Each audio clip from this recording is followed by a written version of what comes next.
اور جب موسیٰ نے اپنے شاگرد سے کہا کہ جب تک میں دو دریاؤں کے ملنے کی جگہ نہ پہنچ جاؤں ٹلنے کا نہیں، خاص صدیوں چلتا رہوں، پھر جب وہ دونوں ان دریاؤں کے سنگم پر پہنچے تو اپنی مچھلی بھول گئے۔ پھر اس مچھلی نے دریا میں سرنگ کی طرح اپنا رستہ بنا لیا۔ جب آگے چلے تو موسیٰ نے اپنے شاگرد سے کہا کہ ہمارا کھانا لاؤ، اس سفر سے ہم کو بہت تکان ہو گئی ہے۔ اس نے کہا کہ بھلا آپ نے دیکھا کہ جب ہم نے اس چٹان کے پاس آرام کیا تھا تو میں مچھلی وہیں بھول گیا، اور مجھے آپ سے اس کا ذکر کرنا شیطان نے بھلا دیا، اور اس مچھلی نے عجیب طرح سے دریا میں اپنا رستہ بنایا۔ موسیٰ نے کہا یہی تو وہ مقام ہے جسے ہم تلاش کرتے تھے۔ تو وہ اپنے پاؤں کے نشان دیکھتے دیکھتے لوٹ گئے۔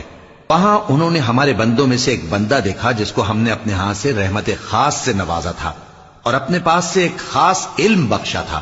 موسیٰ نے ان سے جن کا نام خضر تھا کہا کہ جو علم اللہ کی طرف سے آپ کو سکھایا گیا ہے، اگر آپ اس میں سے مجھے کچھ بھلائی کی باتیں سکھائیں تو میں آپ کے ساتھ رہوں۔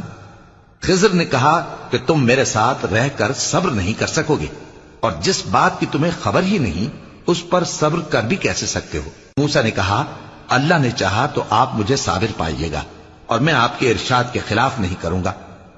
خضر نے کہا اگر تم میرے ساتھ رہنا چاہو تو شرط یہ ہے مجھ سے کوئی بات نہ پوچھنا جب تک میں خود اس کا ذکر تم سے نہ کروں۔ تو دونوں چل پڑے، یہاں تک کہ جب کشتی میں سوار ہوئے تو خضر نے کشتی کو پھاڑ ڈالا۔ موسیٰ نے کہا کیا آپ نے اس کو اس لیے پھاڑا ہے کہ سواروں کو غرق کر دی؟ یہ تو آپ نے بڑی عجیب بات کی۔ خضر نے کہا کیا میں نے نہیں کہا تھا کہ تم میرے ساتھ صبر نہ کر سکو گے؟ موسیٰ نے کہا کہ جو بھول مجھ سے ہوئی اس